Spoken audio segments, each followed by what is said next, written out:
Hello everyone, નમસ્તે વિદ્યાર્થી મિત્રો, કેમ છો? મજામાં ને? તમે મજામાં હોય તો હું પણ એકદમ ટનાટન મજામાં છું. વિદ્યાર્થી મિત્રો, અમનોદમાં આજે આપણે દાખલા નંબર 12 ગણવાનો છે કે જે પેજ નંબર 104 ઉપર આપેલો છે. શ્રી પરમેશ્વરના ચોપડે અમનોદ લખવાની છે. દાખલાની શુભ શરૂઆત કરીએ એ પહેલા થોડી વસ્તુ યાદ રાખી લઈએ તો થોડી મજા આવશે ને. તો યાદ રાખવામાં નંબર 1 પોઈન્ટ છે કે વેપારી વટાવ. વિદ્યાર્થી મિત્રો, તમે જાણો છો વેપારી વટાવની આપણે ચોપડે નોંધ કરતા નથી. તો વેપારી વટાવ એની સામે અહીંયા એરો કરી લખું છું કે ચોપડે નોંધ ન થાય. વિદ્યાર્થી મિત્રો, ચોપડેમાં નોંધ નથી કરવાની, પણ વેપારી વટાવ કોઈ પણ રકમમાં કે કોઈ પણ દાખલામાં આપેલો હોય તો સૌથી પહેલા જ એને માઈનસ કરવાનો છે. નોંધ નથી કરવાની ચોપડામાં, પણ માઈનસ તો કરવાનો છે. બરોબર? એ ધ્યાનમાં રાખજો.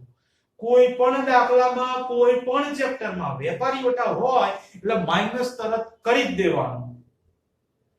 હા, ગમે તે વ્યવહારમાં વેપારી વટાવ હોય એટલે માઈનસ કરી દેવાનું, પણ ચોપડામાં નોંધ કરવાની. પણ રોકડ વટાવ એવો છે કે જેને આપણે ચોપડામાં એટલે કે ચોપડે નોંધ થાય. રોકડ વટાવની ચોપડામાં નોંધ થશે, માઈનસ પછી થશે, પણ નોંધ કરવાની ક્યારે એ યાદ રાખજો. પાછો ચોપડામાં નોંધ તો થાય જ રોકડ વટાવની, પણ નોંધ ક્યારે કરવાની? તો કે જ્યારે તમને રોકડ વ્યવહાર આપેલો હોય. કેવો વ્યવહાર હોય તમારો? રોકડ વ્યવહાર હોય.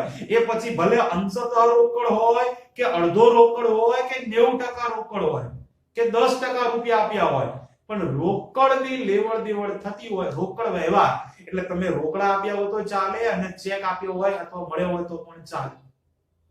રોકડ અથવા તો ચેક દ્વારા લેવડ દેવડ થતી હોય એને આપણે રોકડ વ્યવહાર કહીએ છીએ. ખબર છે ને? રોકડ ચેક એવો શબ્દ આવે તો એને રોકડ વ્યવહાર કહેવાય.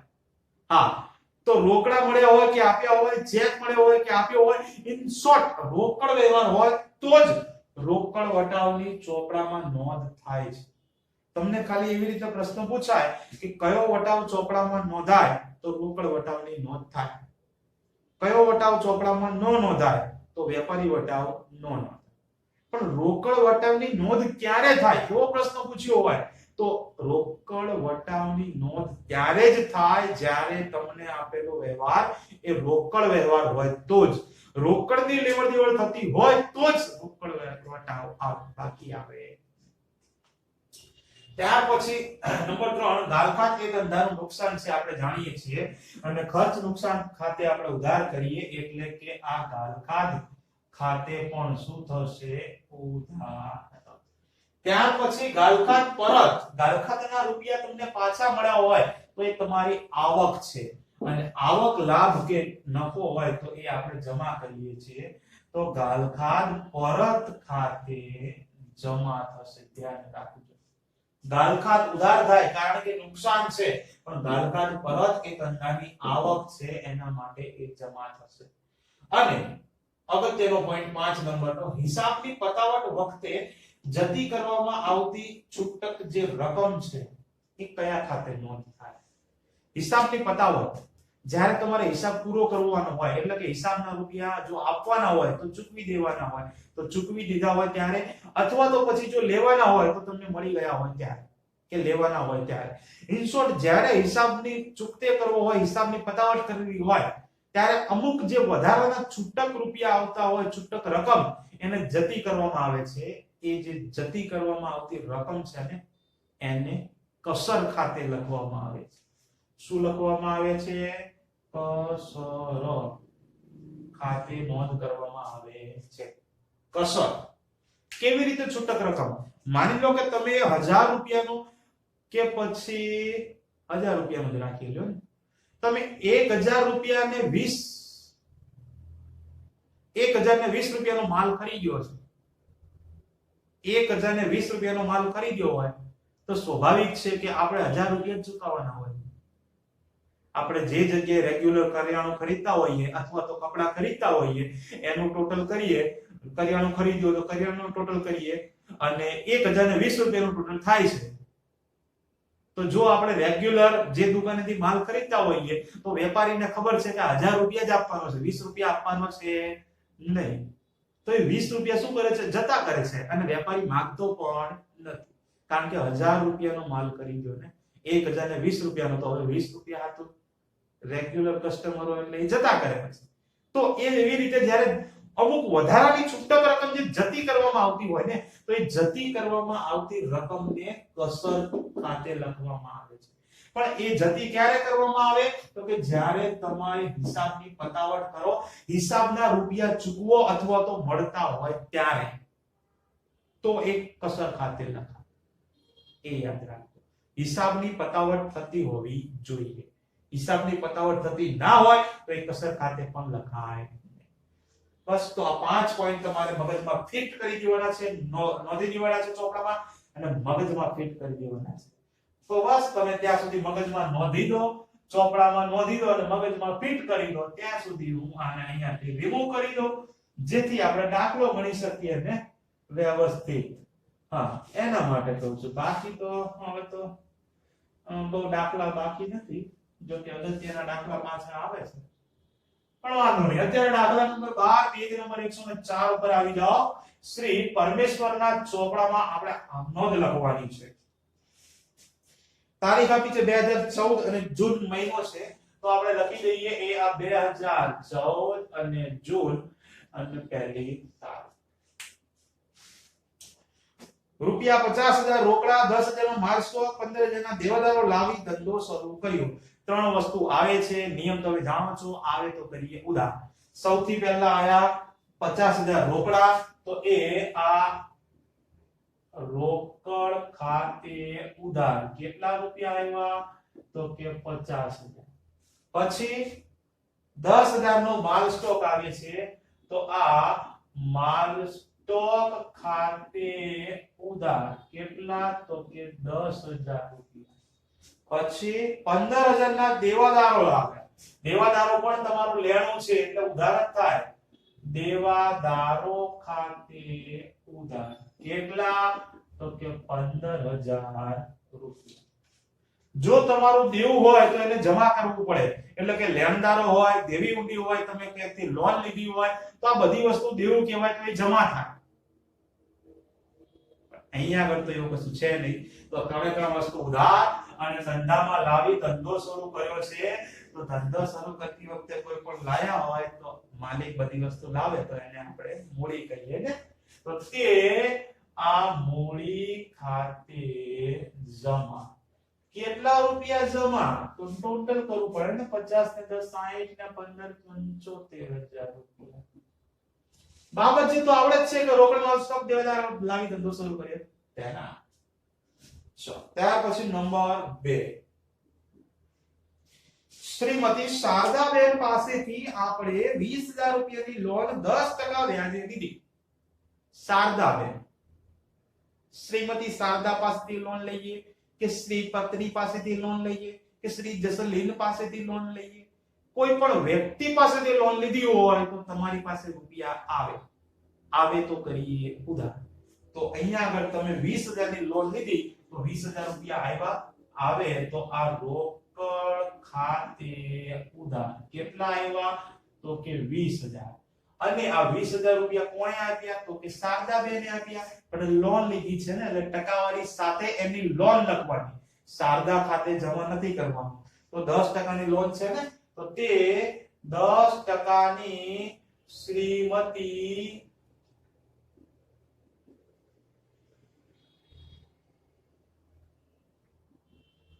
શારદાની લોન ખાતે જમા. કેટલા રૂપિયા? તો કે 20,000 રૂપિયા. કોઈ લખે શ્રીમતી શારદાની 10% ની લોન ખાતે જમા, તોય વાંધો સાચું છે. બસ શારદા પાસેથી લોન લીધી તેના બાબત જે તો બહુ સહેલી છે. 3 નંબર. રામેશ્વર સ્ટોર્સ માંથી 8,000 નો માલ 10% વેપારી બટાવે ખરીદ્યો. વેપારી છે, નોંધ નહીં કરવાની, ખાલી માઈનસ કરવાની. વાંધો નહીં. પહેલા તો માલ ખરીદ્યો ઉધાર વ્યવહાર છે, કારણ કે રોકડની લેવડ દેવડ થઈ નથી અને રામેશ્વર સ્ટોર્સ નામ આપ્યું છે. વાંધો નહીં, માલ ખરીદ્યો, માલ આવે તો કરીએ ઉધાર, તારીખ બોલે તો 3. એ આ ખરીદ ખાતે ઉધાર. ક્યાંથી ખરીદ્યો? માલ આપનાર કોણ છે? તો કે રામેશ્વર સ્ટોર. તો તે રામેશ્વર સ્ટોર્સ ખાતે, સ્ટોર્સ જ છે ને, હા, સ્ટોર્સ ખાતે જમા. કેટલા રૂપિયા? બોલો. બહુ સહેલું છે વિદ્યાર્થી મિત્રો, રૂપિયા માટે ખાલી વેપારી વટાવ આવે એટલે માઈનસ કરી દેવાનું. કેટલા ટકા છે? 8000 ના 10%. એ તમારે માઈનસ કરવાના. 8000 ના 10%, કોઈ પણ રકમના 10% કે એટલે 1 મીંડી ઓછી થઈ જાય. તો 8000 જે છે એમાંથી 10% એટલે 1 મીંડી ઓછી, તો 800 રૂપિયા ઓછા કરવા પડે. તો 8000 માંથી 800 માઈનસ કરીએ તો 7200 રૂપિયા આવે. તો આ 7200 રૂપિયા ઉધાર, 7200 રૂપિયા જમા. તમારે જો ગણતરી દર્શાવી હોય તો ડાયરેક્ટ ગણતરી કરી શકો છો કેલ્ક્યુલેટરમાં. 8000 માઈનસ 10%, તો તમને ડાયરેક્ટ જ 7200 રૂપિયા મળી જશે. મીંડી ઓછી કરવાની કોઈ જરૂર પડશે નહીં. ત્યાર પછી 5 કાર્ડ.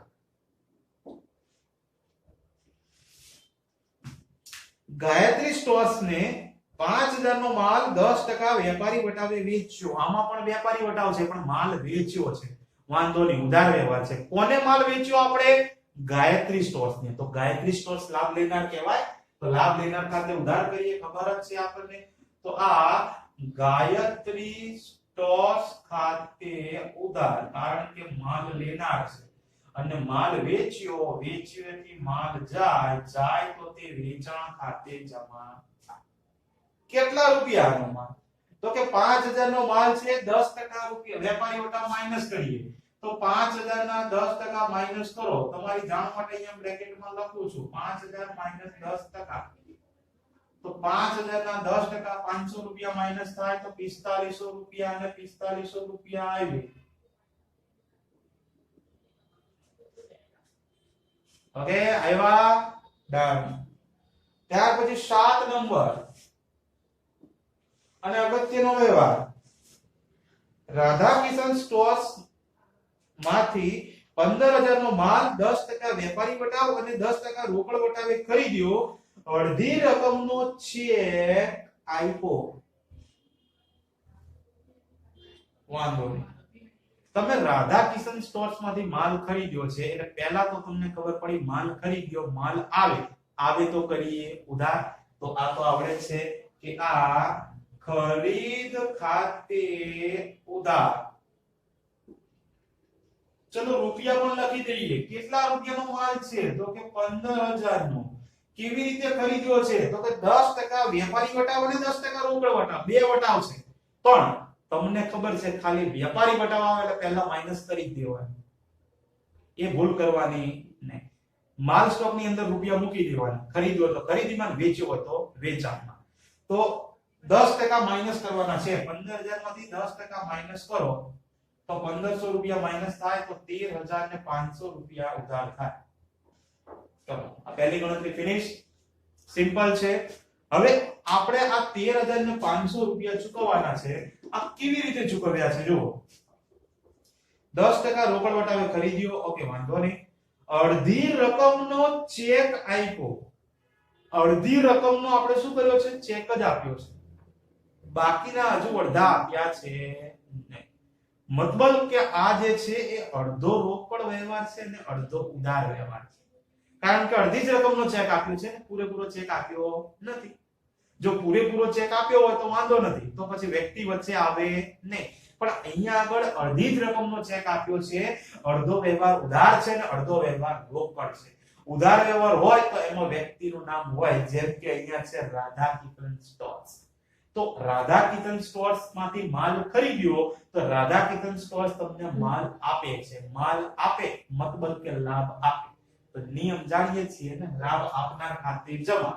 તો તે આ રાધા કિશન સ્ટોર્સ ખાતે જમા. કેટલા રૂપિયા? રૂપિયાની વાત પછી કરીએ છો ને. એક તો અડધો વ્યવહાર ઉધાર હતો એટલે અહીંયા આવી ગયા. અડધી રકમનો તમે ચેક આપ્યો છે એટલે ચેક પણ જાય છે. ચેક જાય તો તે આ બેંક ખાતે જમા.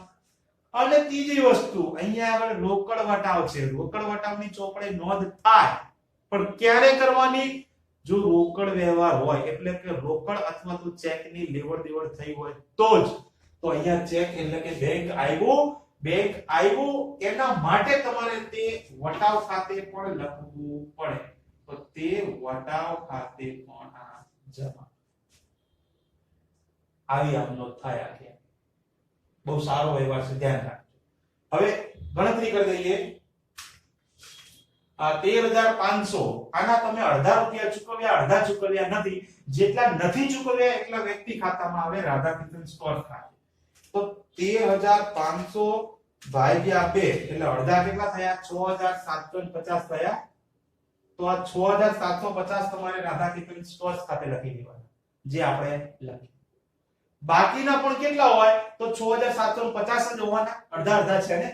તો એ જે બાકી રહ્યા 6750 જેનો તમે ચેક આપ્યો છે, તો એ ચેક દ્વારા જે લેવડ દેવડ થઈ ને એ ચેક લખીએ એ પહેલા તમારે વટાવ, રોકડ વટાવ બાદ કરવો પડે. તો રોકડ વટાવ કેટલો કીધો છે તમને? 10%. તો કેટલામાંથી માઈનસ કરવાનો? કેટલા? પહેલા તો માઈનસ પછી કરીએ, પહેલા તો વટાવ લખવાનો છે. ચોપડે નોંધ કરી એટલે વટાવના રૂપિયા લખવા પડે ને. તો કેટલા રૂપિયા આવશે? તો અડધા કેટલા થાય? 6750. આના કેટલા ટકા છે? તો કે 10%. તો ગુણ્યા 10%, 10% એટલે 1 મિલી કટ થઈ જાય તો 675 રૂપિયાનો વટાવ આવે. અને હવે જે બાકી વધ્યા 6750 એમાંથી તમે આ 675 રૂપિયા માઈનસ કરી દો તો તમને અહીંયા આગળ આ 6075 રૂપિયા મળી જશે. આવી ગયા. આવી રીતે રકમ લાવવા. ફટાફટ બીજી ફરી એક વખત સમજાવી દઉં, પછી બીજી જે કેલ્ક્યુલેટર વાળી ગણતરી વાળી રીત છે એ પણ હું સમજાવી દઉં એટલે બે રીતે તમારું કેલ્ક્યુલેટર તૈયાર થઈ જાય. પહેલા માલ ખરીદ્યો, માલ આવે તો કર્યો ઉધાર. માલની અંદર રૂપિયા મૂકી દેવાના. કોઈ પણ દાખલામાં 15000 નો માલ છે, 10% વેપારી વટાવ કોઈ પણ દાખલામાં માઈનસ કરી દેવાનો. તો માઈનસ કરી દીધો 10% એટલે 13500 ચોખ્ખી રકમ મળી ગઈ. હવે આમાં તમે અડધા રૂપિયા ચૂકવ્યા છે, અડધા ચૂકવ્યા નથી. તો જે નથી ચૂકવ્યા એ બેંક ખાતે, નથી ચૂકવ્યા એ વ્યક્તિ ખાતે આવે. વ્યક્તિ તરીકે રાધાકૃષ્ણ સ્ટોર્સ છે, કૃત્રિમ વ્યક્તિ છે, તો તે રાધાકૃષ્ણ સ્ટોર્સ ખાતે જમા. તમે અડધી રકમનો ચેક પણ આપ્યો છે, મતલબ કે ચેક જાય છે તો તે બેંક ખાતે પણ જમા. અને રોકડ વટાવ છે. રોકડ વટાવ ક્યારે આવે? જ્યારે રોકડ કે ચેકની લેવડ દેવડ થતી હોય તો જ, અને એની સાથે જ રાખવાનું. તો અહીંયા બેંક આવ્યું એના માટે તે વટાવ ખાતે પણ લખવું પડે, કારણ કે રોકડ વટાવ છે. રૂપિયાની વાત 13500 એના કેટલા ભાગ થાય છે? 2 ભાગ. તો એનો અડધો ભાગ પહેલા વ્યક્તિ ખાતે મૂકી દેવાનો. થઈ ગયું. હવે અડધી રકમનો ચેક આપ્યો છે તમે, તો 13500 ના અડધા કેટલા થાય? 6750 થાય. પણ એના એ ચેક આપીએ એ પહેલા તમારે વટાવ ગણતરી કરવી પડે, કારણ કે રોકડ વટાવની નોંધ થાય છે. તો એના 10% છે રોકડ વટાવ. તો 6750 ના 10% એ 675 એટલે વટાવમાં આવી ગયા. અને આ બાકીના 6750 માંથી 675 માઈનસ કરો એટલે તમને બેંકમાં કેટલા રૂપિયા આવે એ તમને મળી. અને હજી જો આમાં કોઈને તકલીફ પ્રોબ્લેમ થયો હોય ને તો વાંધો નહીં, અહીંયા ગણતરી તમને સમજાવી દઉં છું. પછી સામેની સાઈડ આપણે આમનો લખીએ, બાકીની આવી જશે. તો બાકીની બધી હા ટોટલ ગણતરી કઈ રીતે કરવી? તો અહીંયા જોવો, આ 15000 ટોટલ માલ સ્ટોક છે. આમાંથી તમારે 10% વેપારી વટાવ માઈનસ કરવાનો છે. 10%, 15000 ના 10% એટલે 1 મિનિટ કટ થાય, 1500 રૂપિયા માઈનસ કરવાના હોય. તો ટોટલ રૂપિયા કેટલા આવે માલ સ્ટોક ના? તો કે 13500, જે આપણે અહીંયા આગળ લખીએ. આના બે ભાગ પડે છે. અડધા રૂપિયા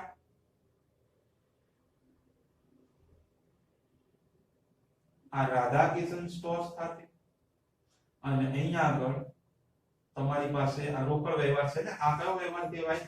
જો અહીંયા લખું, આ તમારો એક અડધો વ્યવહાર ઉધાર છે અને અડધો વ્યવહાર રોકડ છે. ઉધારમાં શું આવે? તો કે વ્યક્તિનું નામ જે તમને આપેલું છે રાધા કિશન સ્ટોર્સ, અને અહીંયા આગળ અડધા રૂપિયા, પહેલા તો અડધા રૂપિયા આને ચૂકવી દઈએ તો 6750 રૂપિયા અડધા આયા, તો એ રાધા કિશન સ્ટોર્સ ખાતે લખાશે. બાકીના જે અડધા રૂપિયા છે 6750 એ રોકડ વ્યવહારના છે, પણ તમે ચેક આપ્યો છે પણ વાંધો નહીં, તો આ રોકડ વ્યવહાર હોય એના ઉપર તમારે ગણતરી થાય. તો એ ગણતરીના રૂપિયા કેવી રીતે કરવાના, તો આમાંથી તમારે છે ને ખાલી જે વટાવ કીધો છે એ માઈનસ કરવાનો, 10% રોકડ વટાવ. તો 10% એટલે કે 675 એક મિનિટ કટ, તો 675 આ તમારો રોકડ વટાવ આવ્યો, આ માઈનસ કરો એટલે 60 કેટલા 60 રૂપિયા તમને મળી જશે. અને 60 રૂપિયા મળે એ એટલા રૂપિયાનો તમે ચેક આપ્યો હોય એટલે એટલા રૂપિયા બેંક ખાતે લખવામાં આવે. બરોબર, તો આ વસ્તુની ગણતરી ખાસ ધ્યાનમાં રાખજો. આવી ગણતરી છે આ 7 નંબરની જ ગણતરી છે. ઓકે, તો સારું છે, ગણતરી ધ્યાનમાં રાખજો. 10 તારીખ જો આગળ વિભૂતિ પાસેથી 5000 નો માલ મોકલવાનો ઓર્ડર મળ્યો. સરસ, લ્યો 10 તારીખ ઓર્ડર મળ્યો, તો આ બિન આર્થિક વ્યવહાર છે માટે એની ચોપડામાં નોંધ ક્યાંય કરતા નથી. પછી 12 તારીખ વિભૂતિ આપણને ઓર્ડર આપ્યો તો એટલે બિન આર્થિક હતો. 12 તારીખ જુઓ, વિભૂતિના ઓર્ડર પ્રમાણેનો માલ આપણે 10% વેપારી વટાવે મોકલ્યો અને લારી ભાડાના 50 રોકડા પણ ચૂકવ્યા છે. વાંધો નહીં. 10 તારીખે વિભૂતિએ ઓર્ડર આપ્યો ત્યારે બિન આર્થિક હતો, પણ હવે આપણે શું કર્યું, વિભૂતિને ઓર્ડર પ્રમાણેનો માલ મોકલી આપ્યો છે. તો મતલબ કે આપણે માલ વેચ્યો, તો લેનાર કોણ છે, વિભૂતિ, એટલે વિભૂતિ એમ વિભૂતિ એટલે કહેવાનો મતલબ. હા, તો વિભૂતિ માલ લેનાર છે, તો લાભ લેનાર ખાતે ઉધાર કરીએ તો એ આ વિભૂતિ ખાતે ઉધાર, માલ વેચ્યો એટલે જાય તો તે વેચાણ ખાતે જમા. હવે રૂપિયા કેટલા લાવવાના, તો ઉપર ચેક કરો ને, ઓર્ડર કેટલાનો આપ્યો તો કે 5000 નો, અને તમે માલ કેવી રીતે મોકલ્યો છે 10% વેપારી વટાવ, તો વેપારી વટાવ આવ્યો તો માઈનસ કરી જ દેવાના ને. તો 5000 માંથી 10% માઈનસ કરી દો, વાંધો નહીં, તમારી જાણ માટે અહીંયા લખી દઉં છું. જો 5000 માઈનસ 10%, 500 રૂપિયા માઈનસ થાય એટલે 4500 રૂપિયા આવે. પણ વિદ્યાર્થી મિત્રો, લારી ભાડું જે છે, મિલકત ખરીદ્યો તો એડ થાય મિલકતમાં, પણ માલ ખરીદ્યો છે ને અહીંયા તો કે વેચ્યો છે. ખરીદ વેચાણ માલનું થતું હોય તો એ વસ્તુ અલગ ખર્ચો કહેવાય, તો એ અલગથી લખાય. પણ મિલકતનો ખર્ચો હોય તો પછી મિલકતમાં જ એડ કરવો પડે, એવો આપણે આગળ દાખલો આવી ગયો. ફર્નિચર ખરીદ્યું હોય તો એનું લારી ભાડું હોય કે એને ગોઠવવાનો ખર્ચો હોય તો એમાં જ ફર્નિચર ખાતે જ લખાય, અલગથી લારી ભાડા ખાતે લખતા નહોતા. પણ અહીંયા તો તમે માલ વેચ્યો છે ને, તો વાંધો નહીં, માલ વેચ્યો છે તો એના રૂપિયા તમારે જે લારી ભાડું ચૂકવ્યું એ અલગથી લખવું પડે. તો આ 12 તારીખ ફરીથી લખવાની, લારી ભાડું ચૂકવ્યું તો લારી ભાડાનો ખર્ચો કહેવાય. તો લારી ભાડા ખાતે ઉધાર અને રૂપિયા ચૂકવ્યા તો જાય તો તે રોકડ ખાતે જમા. કેટલા રૂપિયા ચૂકવ્યા, તો કે 50 રૂપિયા અને 50 રૂપિયા. ગણેશ, આગળ વધીએ. 15 તારીખ વિભૂતિ નાદાર જાહેર થઈ હોય લો, અને એની પાસેથી 300 રૂપિયાની ગાલખાત પડી અને બાકીની રકમનો ચેક મળ્યો. વાંધો નહીં, લ્યો 15 તારીખ વિભૂતિ શું થઈ, નાદાર.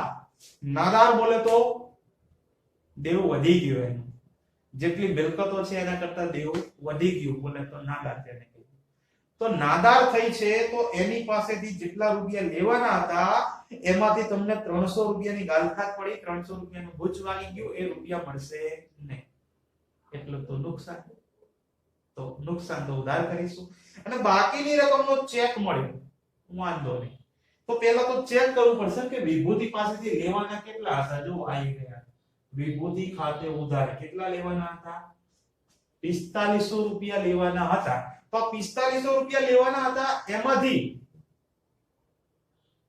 300 રૂપિયા નહીં મળે, એટલે કે બાકીની રકમનો ચેક મળ્યો એટલે 4200 રૂપિયાનો ચેક મળ્યો 4200 રૂપિયાનો તમને ચેક મળી ગયો 300 રૂપિયાની શું પડી ગાલખાત એ નહીં મળે વાંધો નહીં ચેક મળ્યો આવે તો કરીએ ઉધાર કારણ કે ચેકના રૂપિયા લેનાર થશે બેંક તો આપણે લખીશું આ બેંક ખાતે ઉધાર કેટલા ઓકે પછી રૂપિયાની વાત કરીએ ગાલખાત પડી છે ગાલખાતમાં નુકસાન છે નુકસાન ઉધાર જ કરવાનું છે તો ગાલખાત ખાતે ઉધાર અને તે આપનાર કોણ છે બે ચેક તો કે વિભૂતિ આપનાર છે તો તે આ વિભૂતિ એટલે કે ભભૂતિ કે વિભૂતિ ખાતે જમા જો રૂપિયા કઈ રીતે લખવાના વિભૂતિ ખાતે ઉધાર કેટલા લેવાના હતા 4500 રૂપિયા તો આ 4500 રૂપિયા જમા કરો ગાલખાત કેટલાની પડી તો કે 300 રૂપિયાની ગાલખાત પડી તો 300 રૂપિયા ગાલખાત ખાતે લખો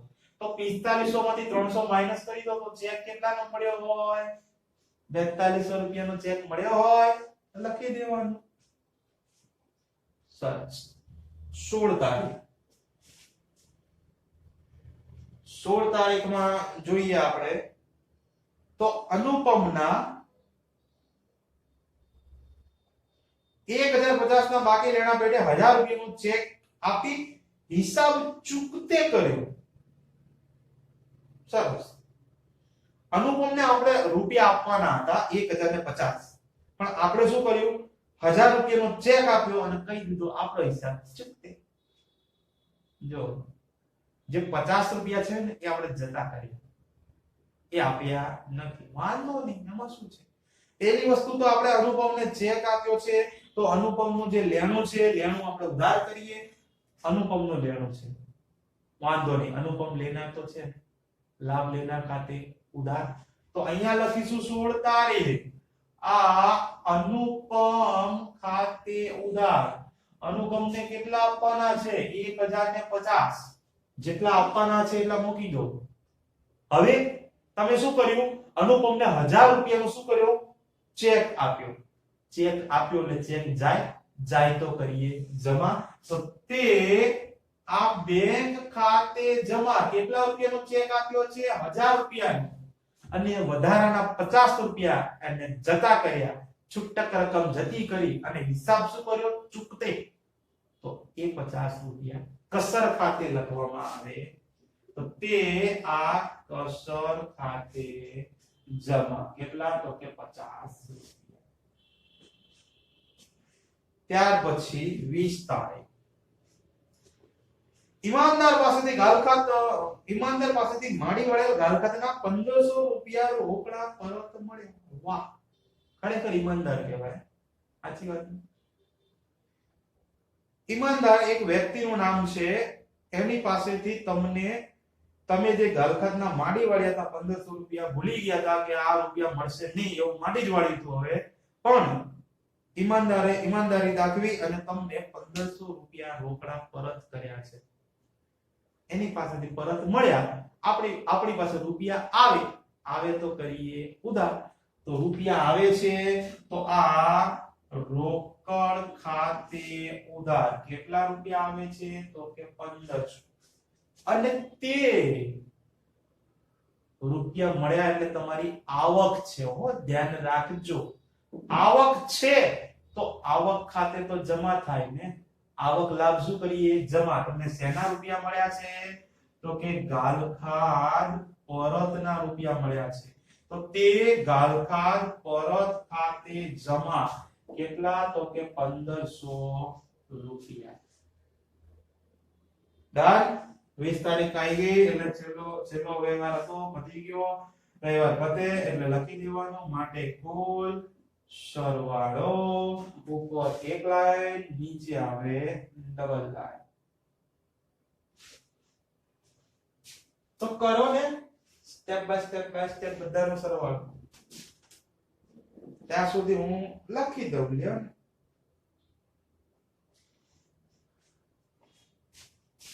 1,31,800 મેં તો લખી દીધું પણ ચેક કરવાની જવાબદારી તમારી હો પછી આળસમાં ચેક કરવાનું ભૂલતા નહીં કદાચ ભૂલ થઈ હોય તો જે સાચો આન્સર આવે લખવો પડે ને 1,31,800. તો વિદ્યાર્થી મિત્રો આ દાખલો જે છે એ બહુ મજાનો દાખલો હતો, સમજવા જેવો દાખલો હતો અને એમાં પણ એક આ જે વ્યવહાર આવ્યો આપણે 7 નંબરની એન્ટ્રી એક ખાસ ધ્યાનમાં રાખજો. આવા વ્યવહારની પ્રેક્ટિસ વધારે ને વધારે કરી દેવી. પૂછાય તો આપણને આવડી જવું જોઈએ. અઘરો નથી, ખાલી થોડો એવો સમજવાનો છે. જો હજી પણ સમજ ન પડી હોય તો પછી વિડિયોને તમે રિપીટેશન કરી શકો છો ને, જેટલી વખત જોવું હોય એટલી વખત જોઈ શકો છો. સાચું કે નહીં સાચું? ઓકે, તો આપણે મળીએ. સરસ મજાનો એક છેલ્લો દાખલો છે, સોરી છેલ્લો તો ન કહેવાય ને, મોટો દાખલો છે એમ, છેલ્લો નથી હજી તો છે. હા, તો 13 નંબરનો દાખલો જે છે જેમાં અંદર તમારે અગાઉ જેટલી પણ વસ્તુ આપણે યાદ રાખવાની આપી લખાઈ ને દરેક દાખલામાં, એ તમને બધી યાદ રહેવી જોઈએ. તઈ આ દાખલો તમને આવડશે એવું છે. ઓકે, સોરી ચલો એ વાતને જવા દઈએ, એ તો નેક્સ્ટ લેક્ચરમાં રાખીએ. ત્યાં સુધી હોમવર્ક ખબર છે, ડિસ્ક્રિપ્શનમાં લિંક આપેલી છે પીડીએફ ની, ડાઉનલોડ કરી શકો છો. બે વખત, ત્રણ વખત, પાંચ વખત વાંધો નહીં, મિનિમમ તો છે આપણે રાખેલું છે 2 વખત. બસ, તો મળીએ નેક્સ્ટ લેક્ચરમાં. ત્યાં સુધી બધાને જય Shri Krishna, Tata, bye bye, C you, please take care.